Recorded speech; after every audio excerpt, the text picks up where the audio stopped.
ce 20h. Voici les titres. Commercialisation de l'arachide. Il n'y a plus de bons impayés dans le pays. Affirmation de la Fédération nationale des organismes privés stockeurs et transporteurs du Sénégal. Ses responsables ont fait face à la presse pour éclairer l'opinion sur cette question. Ouverture ce samedi de la semaine du tourisme local au Cap Skirring. La cérémonie a été marquée par plusieurs activités de loisirs, occasion de dévoiler tous les atouts de cette station balnéaire, riche de ses belles plages bordées de cocotiers.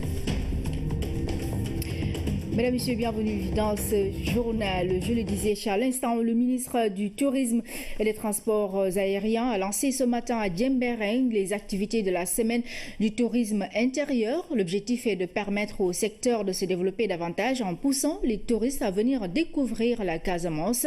Le lancement officiel de la semaine du tourisme intérieur a réuni plusieurs autorités locales. Les précisions de Abdoulaziz Ba, notre correspondant. À Diembéring, un accueil chaleureux a été réservé au ministre du Tourisme et à sa délégation. Au cours de cette cérémonie, il a été surtout question de magnifier la tenue de la deuxième édition de la semaine du tourisme interne en Casamance.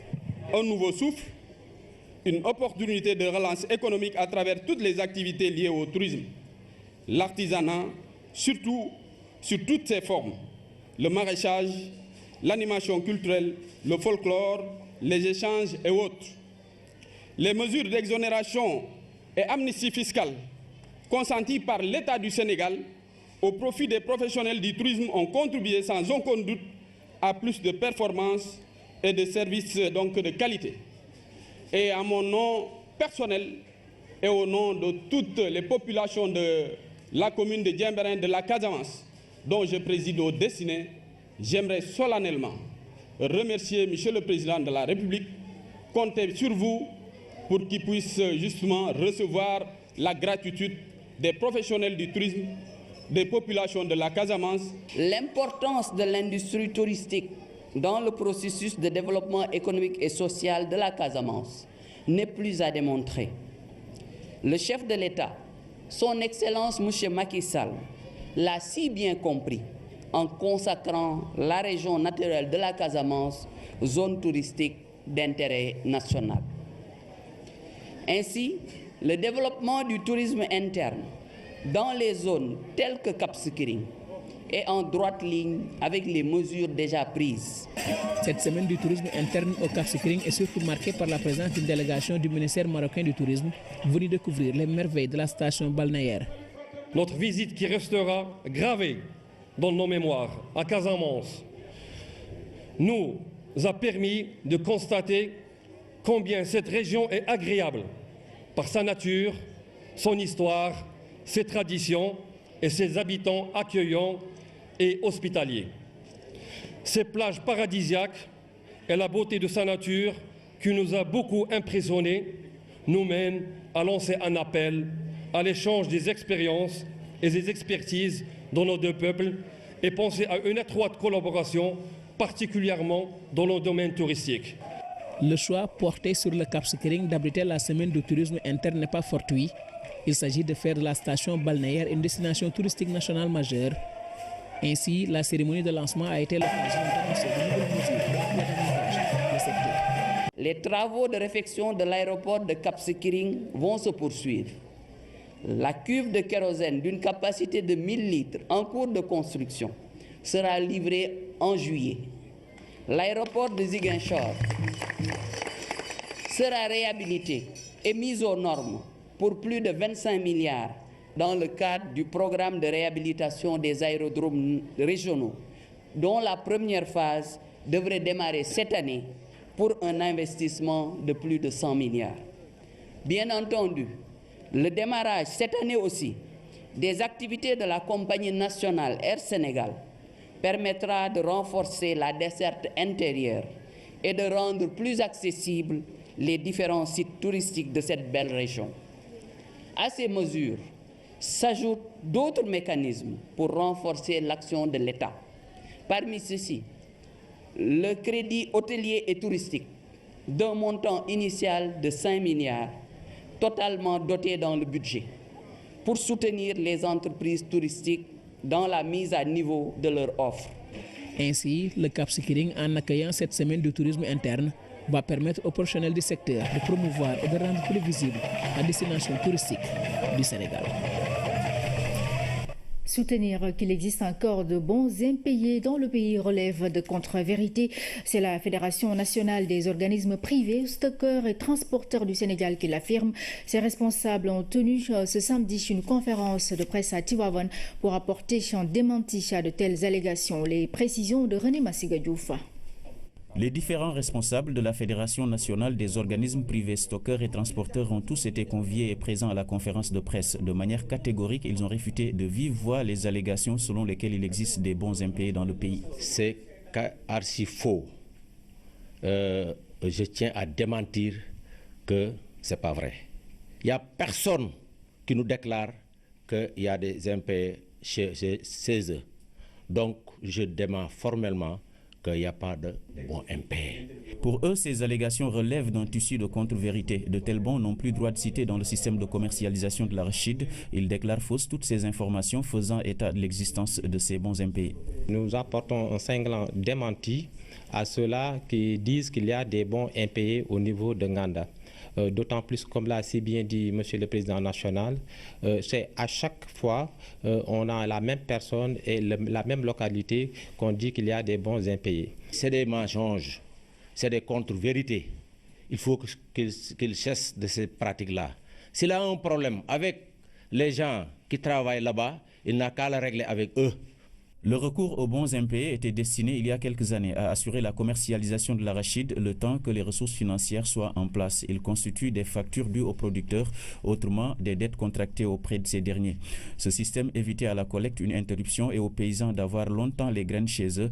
Les opérateurs balaient d'un revers de main l'existence aujourd'hui de ce système. L'État n'achète pas, ne vend pas. C'est les opérateurs qui achètent les arachides.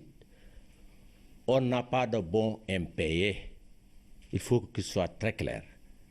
Je défie quiconque de m'amener un bon bien libellé, bien porter le nom de producteur qui a le bon. Donc ça n'existe pas. Les opérateurs assurent que les bons impayés n'ont existé qu'en 2002 du fait d'un contexte particulier. Aujourd'hui, rassure-t-il, il reste un mauvais et lointain souvenir. Et puis 80 collectivités territoriales ont décidé de mettre en synergie leurs moyens d'action à travers un réseau pour booster les résultats du projet budget participatif au Sénégal. L'Assemblée générale constitutive du réseau s'est tenue en présence de 80 exécutifs locaux. Le président du conseil départemental de Kaolack, Baba Ndiaye, assure la présidence et le maire de Darou Mousti, Madjob Bité, en est le secrétaire général. Les précisions de Hamid Diop. La mise en place du réseau des collectivités territoriales du budget participatif répond à l'impératif majeur de promotion d'un élargissement de la base de la participation des citoyens à l'affectation des ressources publiques.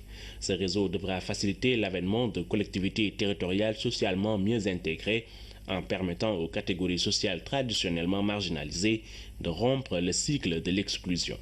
Il faut aller vers beaucoup plus d'implication des acteurs de développement, des populations, de la suite à l'œuvre de développement local. Si nous ne le faisons pas, il n'y aura pas de développement territorial au niveau local. La pratique du budget participatif a permis de créer des méthodes d'intelligence collective très précises pour que les citoyens soient en mesure de s'exprimer intelligemment. Ce réseau devra consolider les efforts. C'est vraiment une initiative extrêmement importante, un instrument, un outil de lutte contre la pauvreté, mais aussi un outil qui permet de promouvoir des politiques économiques et sociales beaucoup plus équitables. C'est une initiative à saluer que les élus locaux, à travers leurs différentes représentations, puissent se dire nous allons aller vers la mise en place de ce réseau-là et qu'ils puissent se doter des fondamentaux, notamment le statut et le règlement intérieur qui puissent permettre de le faire. Ce réseau vient compléter la gamme d'outils mis à disposition par le projet budget participatif qui renforce la pratique de la décentralisation et du développement local participatif au Sénégal.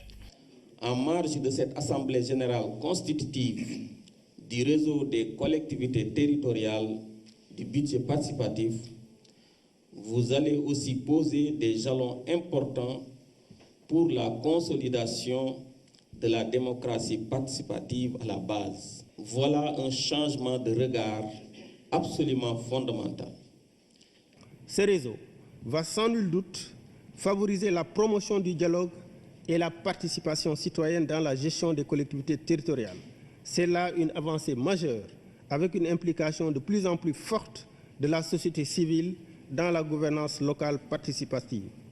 Au cours de cette rencontre, les participants ont stabilisé les indicateurs de la promotion des meilleures actions des collectivités territoriales du budget participatif, mais aussi les instruments de la redevabilité à travers les cadres locaux de la démocratie participative.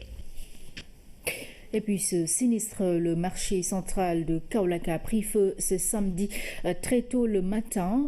Les commerçants se sont réveillés dans le désarroi total. Pas de pertes en vies humaines, mais d'importants dégâts sont notés. Je vous propose justement d'écouter le gouverneur de Kaolack, Al-Hassan Sall, au micro de Claire Diop. C'est vers 7h30 que les sapeurs ont été alertés et que nous-mêmes nous avons été informés. Donc nous avons été sur les lieux aux côtés des sapeurs-pompiers, des forces de police, des acteurs du marché pour constater, mais au-delà de constater, pour prendre des mesures afin de circonscrire dans un premier temps le feu et de l'éteindre. Donc c'est vers 10h que les sapeurs sont venus à bout de l'incendie. Il faut également le dire pour s'en féliciter, que les commerçants, les jeunes du marché, les femmes se sont mobilisés aux côtés des sapeurs-pompiers pour aider à éteindre le feu. Les sapeurs-pompiers ont mobilisé leurs moyens et s'y est ajouté un camion-citerne de l'hydraulique pour que vraiment le feu soit maîtrisé en un temps record. Mais au-delà de tout cela, ce qu'il faut dire, c'est que cette situation doit être diagnostiquée. Parce qu'il ne se passe pas une année sans qu'il y ait un incendie au marché central de Kaolack. Cela signifie qu'il y a un véritable problème. Il y a un problème d'accès, il y a un problème d'occupation anarchique du marché. Le non-respect des normes d'occupation et même d'installation électrique.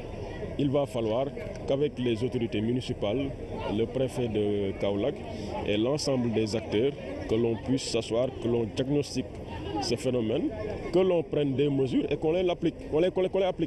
Parce que ça ne peut pas continuer.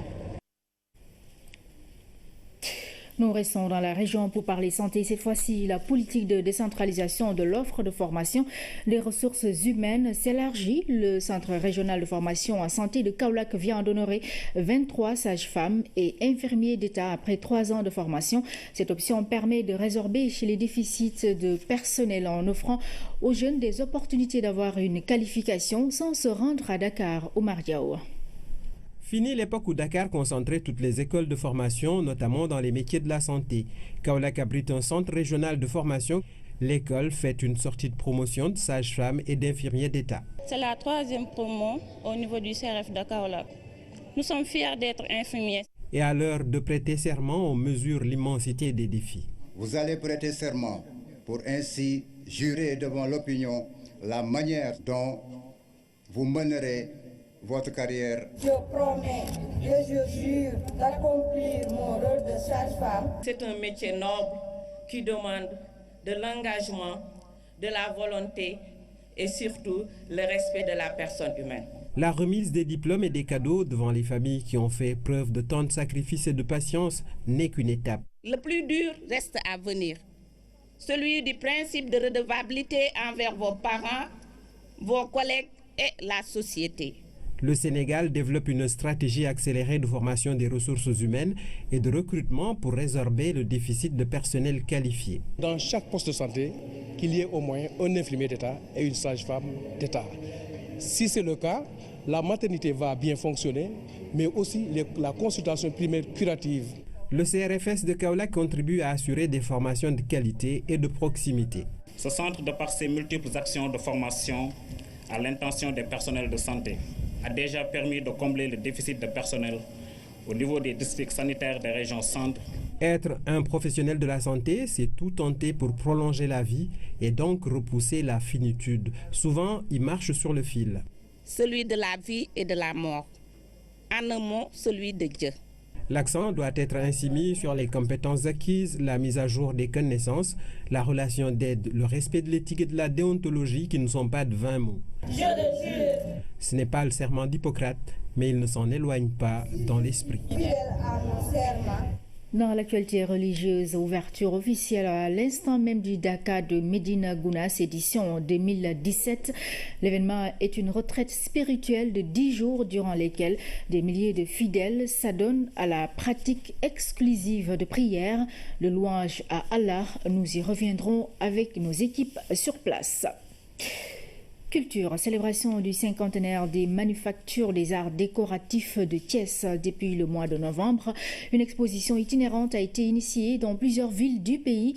L'étape de Dakar s'est clôturée ce vendredi sur le site du King Fahd Palace. Compte rendu Fatou Sakho. L'étape de Dakar de cette exposition itinérante a permis de présenter une trentaine d'œuvres au grand public sur 5 sites. L'expérience a été globalement satisfaisante. Le bilan est satisfaisant parce qu'actuellement, nous commençons à recevoir des réactions avec la commande importante de la douane sénégalaise et ensuite les commandes qui sont actuellement en train d'être réalisées sur métier. Je pense que d'ici peu, nous serons à un chiffre d'affaires de 50 millions. La tapisserie, un produit prestigieux, pas toujours facile à écouler. D'où l'initiative du chef de l'État, un service, une tapisserie. Il s'agit de la directive destinée à inciter les services de l'État et de ses démembrements à se doter de tapisseries de MSAP. Les manufactures des arts décoratifs de Thiès, un label pour le Sénégal. L'une de ces célèbres tapisseries dénommée le Grand Magal de Touba, de feu Papa Ibra Tall, mesure 4,50 m sur 6,50 m de longueur. Il est installé au siège de l'Organisation des Nations Unies à New York depuis 1970. Cette forme d'expression artistique exige un travail minutieux de longue haleine. Ses adeptes ne sont pas toujours nombreux. Il n'y en a pas beaucoup parce qu'ils sont spécialisés, parce qu'ils ont été formés aux manufactures sénégalaises des arts décoratifs de Thiès. Moi-même, je suis sorti des manufactures de Thiès. Les lissiers sont différents des peintres. Les peintres sont différents des cartonniers, donc il y a plusieurs étapes par rapport à la confection, à la réalisation d'une tapisserie. Ce qui fait qu'il n'y a que les gens qui ont été formés, qui sortent des manufactures, aujourd'hui qui tissent et qui maîtrisent un peu cette technique des manufactures. En dehors même de la production des œuvres, nous sommes en train de former des jeunes sénégalais dans les métiers d'art, tels que la céramique et le batik. Et cette formation ensuite est renforcée par la tapisserie, parce que la tapisserie constitue le produit phare des manufactures. La cérémonie de ce vendredi au King Fahd marque la fin d'une belle moisson à l'étape de Dakar. Mbour et Ziguinchor ont aussi été de grands moments. Le cinquantenaire va se poursuivre à Saint-Louis avec le Festival international de jazz. Et puis les Rwandais résidant au Sénégal ont commémoré hier à la place du souvenir africain le génocide contre les Tutsis. Le corps diplomatique accrédité à Dakar et de nombreuses personnalités ont répondu présents à l'événement. Le gouvernement du Sénégal a été représenté par le ministre de la Culture et de la Communication, Mbagnick Ndiaye. Le compte-rendu de Luce Bitza. Et cette flamme portée par ces jeunes Rwandais symbolise la flamme de l'espoir de toute une nation qui cherche à combattre l'idéologie du génocide contre les Tutsis en 1994. En 100 jours, l'histoire a retenu 1 millier de morts. Mon premier message est un message de soutien, de réconfort à mes frères et sœurs rwandais. Et le deuxième message, c'est que nous devons tenir debout. Nous devons tenir debout et non jamais lâcher. Nous avons arrêté le génocide, nous-mêmes les Rwandais, après l'abandon de la communauté internationale. Le Rwanda est un pays actuellement de grandeur et de dignité et qui marque des points sur tous les plans au niveau international. Et donc, ce que nous, les Rwandais, nous devons faire, c'est de fortifier, de perpétrer, de continuer à soutenir ce progrès-là. Et si tes larmes et tiens-toi debout, ce poème de Jean-Marie Ruganga a ému l'assistance. D'autres témoignages sur le génocide ont laissé des enseignements. Aujourd'hui, plus que jamais, les Rwandais veulent lutter contre le négationnisme sous toutes ses formes. Moment charnière pour l'ambassadeur du Rwanda au Sénégal de dire merci au peuple sénégalais. Le Sénégal ne nous a pas abandonnés pendant le génocide en 1994.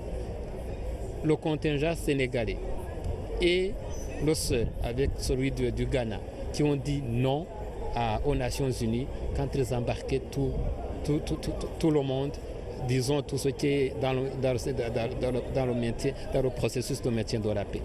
En plus de cela, leur fils, feu capitaine Bandiane, il a été tué par les génocidaires. Le ministre de la Culture et de la Communication, Mbagnick Ndiaye, qui a représenté le gouvernement à cette soirée de commémoration, a beaucoup insisté sur la sauvegarde de la paix au sein des nations. L'actualité internationale sous forme de brèves illustrées nous conduit aux États-Unis, en Suède et en France, mais nous commençons par la République démocratique du Congo où l'opposant Bruno Tshibala a été nommé Premier ministre. Le récit de Pabou Netchao. La nomination à la primature de l'ancien secrétaire général de l'UDPS, le parti d'Étienne Tshisekedi, est le résultat de plusieurs tractations entre la majorité et l'opposition suite à l'échec des accords du 31 décembre dernier entre les deux partis. Ancien compagnon de lutte de l'opposant historique Étienne Tshisekedi, Bruno Tshibala serait l'homme qu'il faut pour mettre fin à la crise politique en République démocratique du Congo.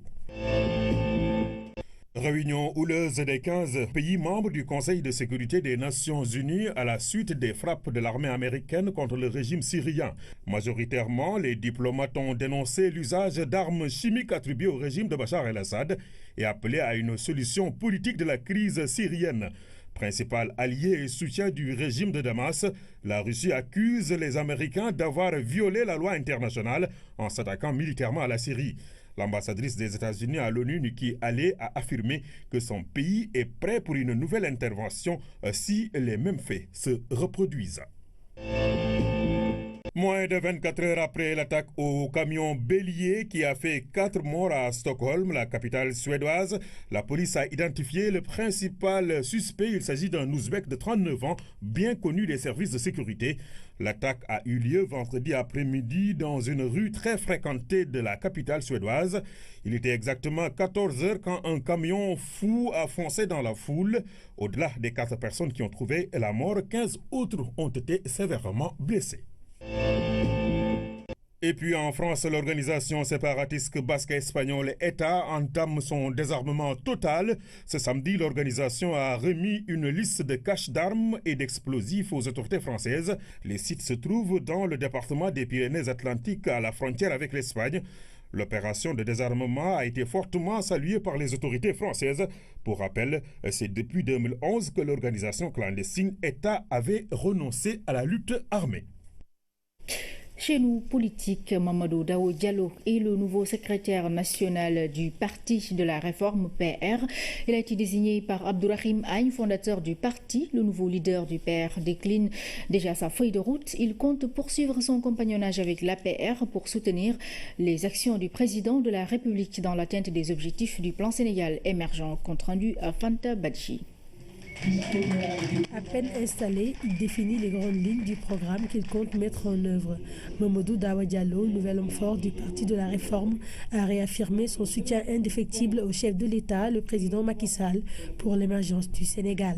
C'est seulement une réaffirmation. L'accompagnement était déjà là. Moi-même qui vous parle, je suis conseiller départemental de la coalition Benno Bokk Yakaar. C'est la coalition présidentielle qui a accompagné le président de la République lors des élections locales de 2014. Donc, étant moi-même conseiller, beaucoup de nos camarades, parmi nos camarades, sont des conseillers, aux municipaux, aux départementaux. Donc, issus de la coalition présidentielle, ça veut dire que l'accompagnement n'a jamais cessé. D'ailleurs, la position du fondateur du PR est on ne peut plus claire à ce sujet. Nous sommes le parti de la réforme, un parti tout à fait autonome, mais qui, en raison du travail abattu par le président de la République et toute l'équipe qui l'entoure, nous avons décidé de le soutenir et nous en avons parlé avec lui-même. Donc, camarades, la trajectoire du parti de la Réforme est très claire. Il n'y a aucune ambiguïté sur cette question. Ces ambitions cadrent parfaitement avec la volonté du président de la République et de son parti. Selon Seydou Gueye, l'APR compte travailler en étroite collaboration avec ses alliés, notamment dans ce contexte de période pré-législative. Que cette échéance qui est devant nous, celle du 30 juillet, soit l'occasion, encore une fois, d'amplifier la majorité qui l'accompagne et de lui permettre d'avoir le groupe parlementaire le plus large possible. Vous avez compris les enjeux liés à cet objectif. Ce sont des enjeux de poursuite, des bonnes orientations qui sont aujourd'hui en œuvre dans le cadre de l'exécution du plan Sénégal émergent. Les militants sont venus de partout pour soutenir leur nouveau secrétaire politique national. Mamadou Dawa Diallo va occuper le poste d'ici les législatives. Par la suite, le comité central va se réunir pour désigner les responsables des différentes instances du parti. Et puis le directeur général de la Compagnie sénégalaise des travaux publics a effectué une visite au stade de Lat Dior de Thiès pour constater l'état d'avancement des travaux sur le site. Une bonne partie est achevée. Le chantier peut être livré dans 4 mois si l'État signe dans les meilleurs délais, l'avenant portant sur le marché complémentaire d'Amsila.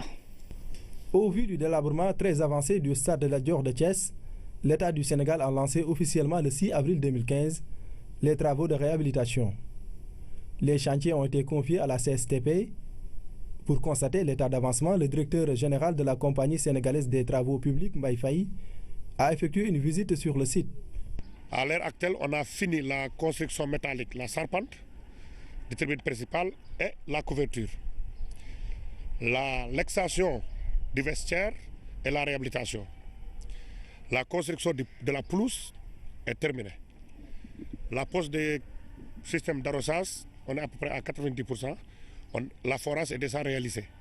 Donc tous les travaux qui sont prévus par les marchés de base, ils sont réalisés à 90%. Les réhabilitations vont permettre au stade Lat Dior de Thiès d'être conforme aux normes FIFA. Mais au préalable, il faut rectifier certaines erreurs faites sur le projet initial.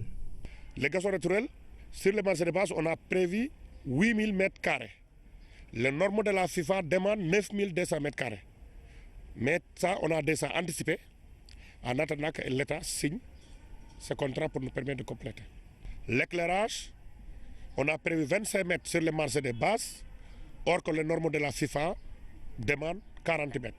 Les travaux complémentaires permettront à l'État de Lat Dior de conformer aux normes internationales de la FIFA. Ils sont concernés une piste d'athlétisme, cendrée, vidéo de surveillance, salle antidopage, deuxième terrain d'entraînement et la réfection de l'ensemble des gradés et la peinture de ces gradés. Dans ces chantiers, la CSTP a réalisé gratuitement le caniveau de drainage des eaux de ruissellement. Le système d'arrosage le plus moderne au Sénégal sera également installé sur le site.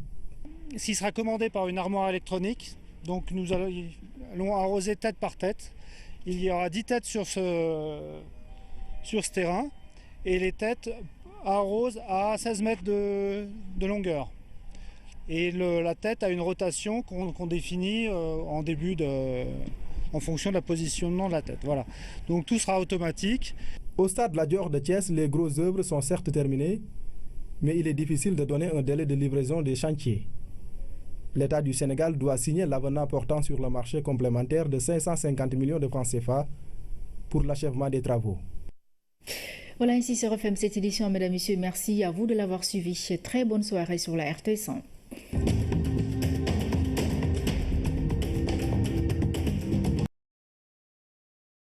C'est 20h, voici les titres. Commercialisation de l'arachide, il n'y a plus de bons impayés dans le pays.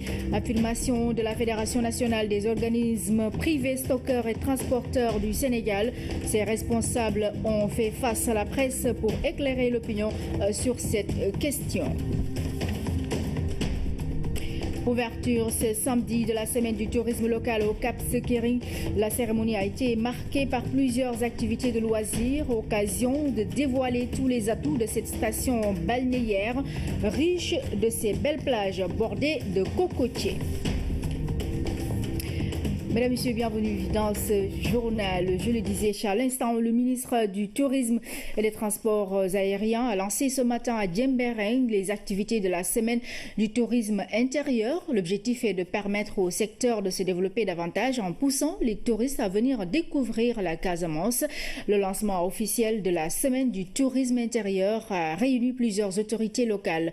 Les précisions de Abdulaziz Ba, notre correspondant. À Diembéring, un accueil chaleureux a été réservé au ministre du Tourisme et à sa délégation. Au cours de cette cérémonie, il a été surtout question de magnifier la tenue de la 2e édition de la Semaine du tourisme interne en Casamance. Un nouveau souffle, une opportunité de relance économique à travers toutes les activités liées au tourisme. Des bons impayés dans le pays. C'est archi faux.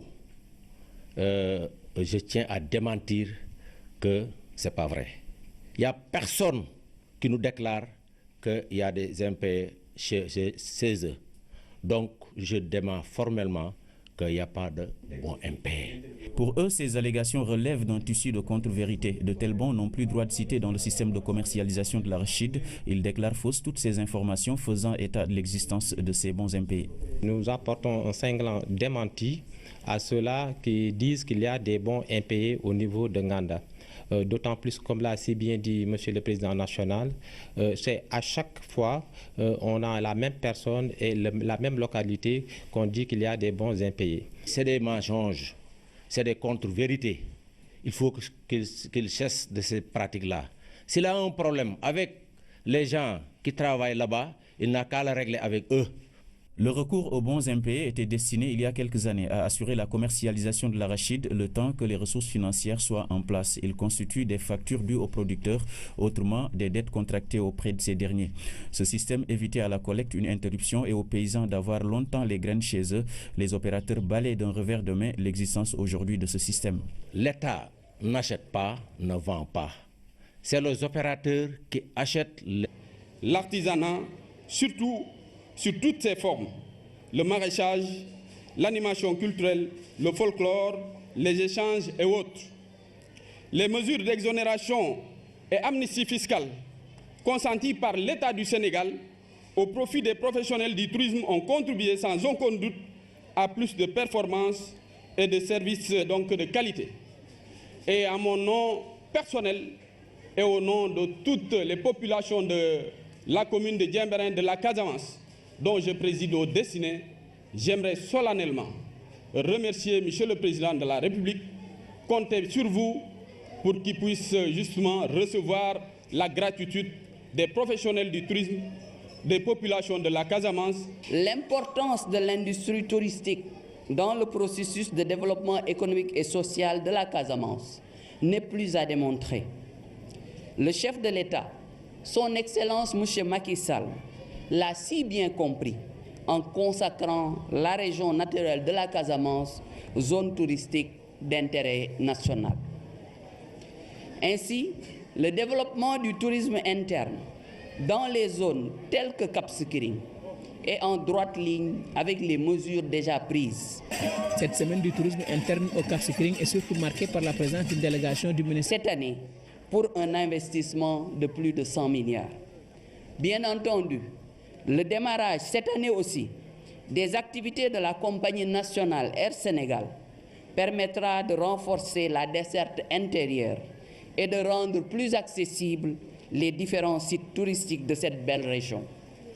À ces mesures s'ajoutent d'autres mécanismes pour renforcer l'action de l'État. Parmi ceux-ci, le crédit hôtelier et touristique d'un montant initial de 5 milliards totalement doté dans le budget pour soutenir les entreprises touristiques dans la mise à niveau de leur offre. Ainsi, le Cap Skirring, en accueillant cette semaine du tourisme interne, va permettre aux professionnels du secteur de promouvoir et de rendre plus visible la destination touristique du Sénégal. Soutenir qu'il existe encore de bons impayés dans le pays relève de contre-vérité. C'est la Fédération nationale des organismes privés, stockeurs et transporteurs du Sénégal qui l'affirme. Ses responsables ont tenu ce samedi une conférence de presse à Tivaouane pour apporter un démenti à de telles allégations. Les précisions de René Massiga Diouf. Les différents responsables de la Fédération nationale des organismes privés, stockeurs et transporteurs ont tous été conviés et présents à la conférence de presse. De manière catégorique, ils ont réfuté de vive voix les allégations selon lesquelles il existe. Serre marocain du tourisme, venu découvrir les merveilles de la station balnéaire. Notre visite qui restera gravée dans nos mémoires à Casamance nous a permis de constater combien cette région est agréable par sa nature, son histoire, ses traditions et ses habitants accueillants et hospitaliers. Ses plages paradisiaques et la beauté de sa nature qui nous a beaucoup impressionnés nous mène à lancer un appel à l'échange des expériences et des expertises dans nos deux peuples et penser à une étroite collaboration, particulièrement dans le domaine touristique. Le choix porté sur le Cap Skirring d'abriter la semaine de tourisme interne n'est pas fortuit. Il s'agit de faire de la station balnéaire une destination touristique nationale majeure. Ainsi, la cérémonie de lancement a été l'occasion d'annoncer de nouvelles mesures pour davantage le secteur. Les travaux de réfection de l'aéroport de Cap Skirring vont se poursuivre. La cuve de kérosène d'une capacité de 1000 litres en cours de construction sera livrée en juillet. L'aéroport de Ziguinchor sera réhabilité et mis aux normes pour plus de 25 milliards dans le cadre du programme de réhabilitation des aérodromes régionaux, dont la première phase devrait démarrer